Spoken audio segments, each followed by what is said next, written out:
Hey you guys, a couple of months ago I filmed a tutorial on Facebook Live showing how to fill in brows.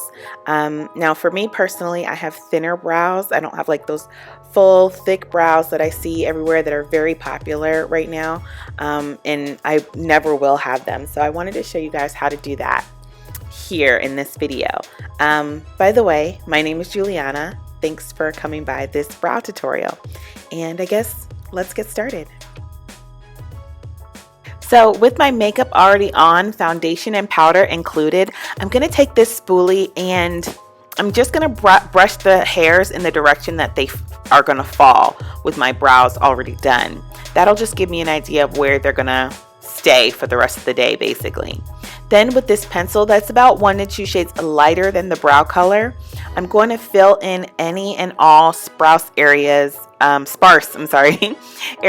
the brow, and this will just kind of fill it in. I like to do this because I don't like my brows to be too dark and harsh. I find that it kind of ages me and makes me look like not older, but it's just such a harsh look. I like my brows to look very soft. Now with this volumizing brow tint that actually matches the color of my brows, I'm going to remove as much product from the little spoolie as possible and then take an angle brush and pick up product on that angle brush. Then in the center of the brow, I'm going to outline along the bottom hairs of the brow, and this is what's going to actually act as precision. Now you might be asking, why don't I just use the spoolie from the actual product, but that's because my brows are thinner, and I think that the spoolie, if I just run it through my hairs, it's just gonna, a lot more is gonna get more on my skin than on my hair. Than on the hairs, because my brows are, thin in width. So I'm going to just basically draw a line along the bottom hairs of the brow and then go ahead and smudge that line up into the actual brow. So I draw a line initially and then smudge it up into the brow. Then at the top of the brow, I'm going to outline the top of the brow as well and bring that to a point at the tail of the brow. Again, I'm just kind of creating precision here and making sure the lines along the brow are much more manicured, but I'm really kind of trying to follow along the natural line of the brow hairs. But if I need to extend it, my brow hairs and at the head or in the tail of the brow, I would use this product to do so because it matches the hair of the product, my brow hair the closest, opposed to that first brow pencil that we used earlier. Now with the concealer brush and a foundation that's about 3 to 4 shades lighter than my skin tone, I'm going to start in the center of the brow and laying the the concealer brush flat on the face. I'm going to drag it and carve out the edges along the brow. This way that I won't get like a sharp line, but I'll get more of a thicker line with the foundation. That way it'll help me blend it out a little bit later. Then I'm going to take the concealer brush and pull that foundation down and towards the center of my eye, almost like I'm angling that foundation towards the pupil of my eye. And this is what's going to help blend it as well. And then I'm going to take my finger and the warmth of my finger and press it over and over and over again. And what this does is it just helps to blend out that foundation so that it's a little bit more believable in transitioning from my darker skin tone to this lighter highlight color. Now with whatever is left on my brush, I am going to continue that line of foundation along the head of the brow in just a thin line and then blend it out with my finger. I don't want a lot of color along the head of the brow.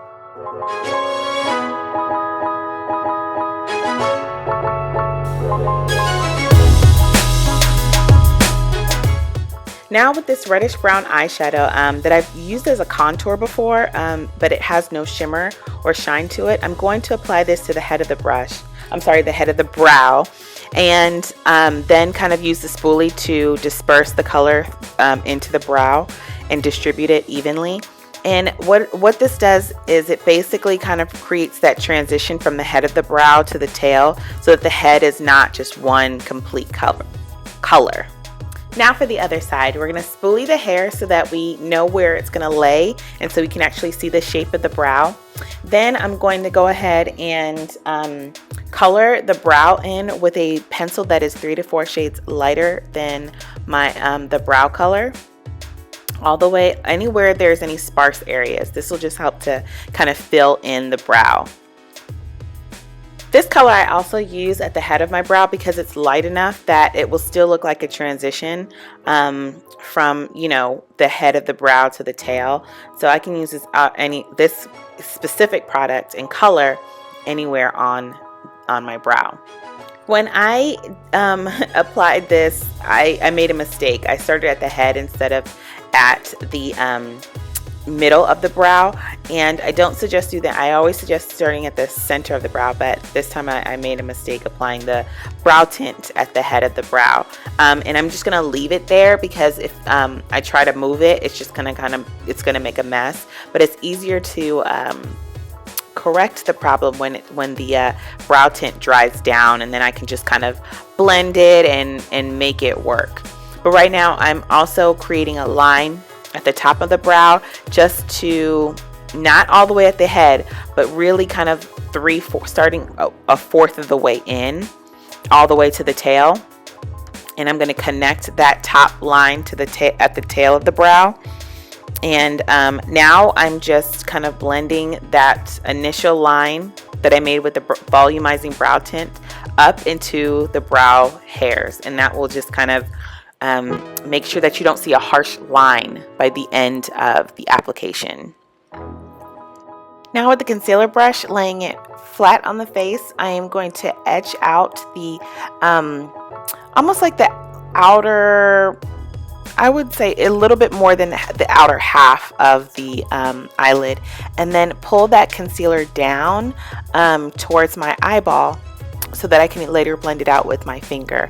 I do this literally with almost every makeup look, you guys, and the reason is because I don't love to put eyeshadow in this area. I pretty much don't anymore. I used to a while back, but now I don't. I just love kind of that lighter brow bone to shine through, and so I make sure that this is the color that is shining through. And it's kind of great that I use a cream to powder foundation because it goes on as cream but dries down to a powder form, so I don't have to worry about it, you know, moving a little later or anything like that. On another note, how are you guys doing during this quarantine? Have y'all found anything new or discovered anything like fun? I recently started watching the Rocket Man, the movie about Elton John again at home, and I'm obsessed with some of his songs, like, well, Rocket Man, and I guess that's why they call it the blues. I'm obsessed with that song, you guys, right now. Comment down below what you guys are doing in the during this quarantine. And that's look, you guys. See you in the next video.